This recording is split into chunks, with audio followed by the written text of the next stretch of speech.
Почитувана подпредседателке, почитувани колеги пратеници. Денеска, со изборот на господинот Трајко Славевски за гувернер на Народната банка на Република Северна Македонија, се рушат темелите на независноста на една од двете последни независни институции во државата. Народната банка и државниот ревизор беа две институции за кои последниве 20 на години и власта и опозицијата имаа консензус за нивната независност и непосегнување кон политизација.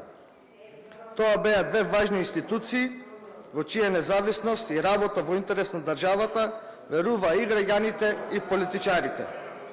Овие две институции и нивната работа беа респектибилни и почитувани од меѓународната заедница.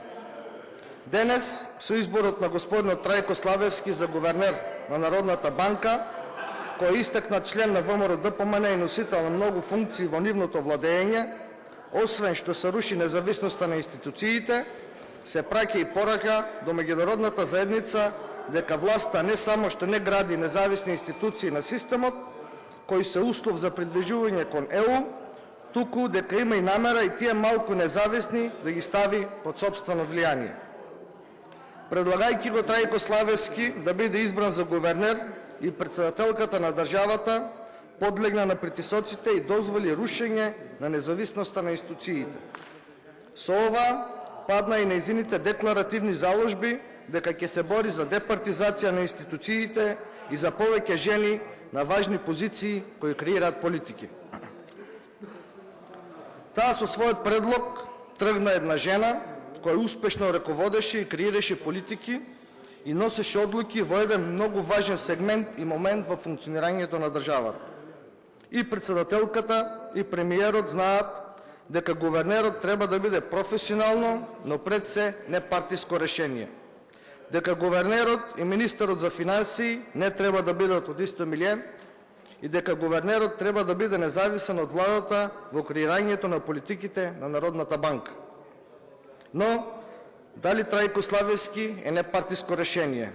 Не, туку напротив, тој истакна член на партија во која нема функција која не е побарал и не е извршувал.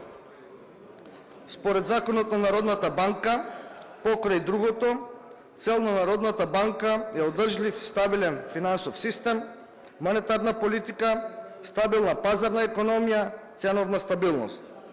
За остварување на овие цели, согласно законот, членовите на органите на управување, советот и вработените не смеат да примат и да барат инструкции од органи и тела на државата и локалната власт, како и од било кои правни и физички лица. Трајко Славевски во минатото, како министер за финансии, покажал дека и не е баш отпорен на туги влијанија и може да приема инструкции. Поучени од ова, како граѓаните да веруваат дека господинот Славевски ќе биде успешен менаџер и дека независно ќе ја креира политиката на Народната банка без влијанија и порачки од владата и премиерот. Благодарам.